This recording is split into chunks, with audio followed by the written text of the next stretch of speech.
এই সালমা ডিসলাইটা দে তো। দিশলাই নাই, কাল রাতে ফিরফির করে পানি হয়েছিল না, ভিজে গেছে।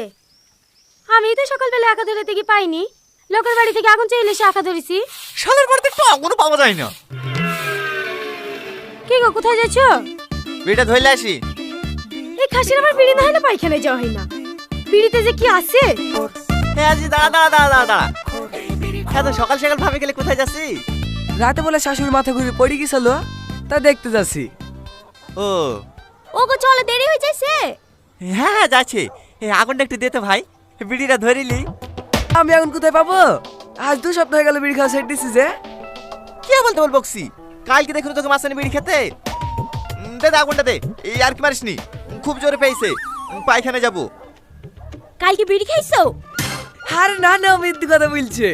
কবে ছেড়ে দিছি বিড়ি খাওয়া। হ্যাঁ থাক রে, আমাদের আবার লেট হয়ে যাচ্ছে। একটা দিশলাই দাও তো। দিশলাই তো ফুরে গেছে গো, একটু বসো। তোমার ভাই বাজারে গেছে, আসলো বলি। বলবো রাধা, মালগুনা নামিলাও। দাও দাও ভাই, একটা দিশলাই দাও। দাঁড়া দিছি, মালগুলা নামিলি।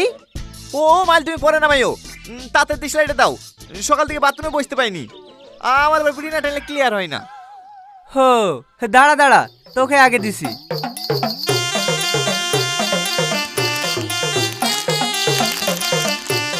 আরে যা, দিশলাই বান্ডিলটা তুলতে ভুলে গেছি।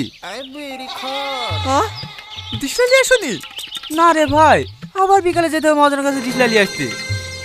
দেখ একবার আবল তো লোক, তুমি কোন থেকে দিশলাই লেগে বসে আছি। আরে এসে বলছি নাকি দিশলাই নিতে ভুলে গেছি। তোদের দোকানে কাজ দোকানই করবো না। আমার মেয়েকে বের করে আসা, এখনো ভালো ভালো বলছি বেরিয়ে আয়, নাহলে কিন্তু দরজা ভেঙে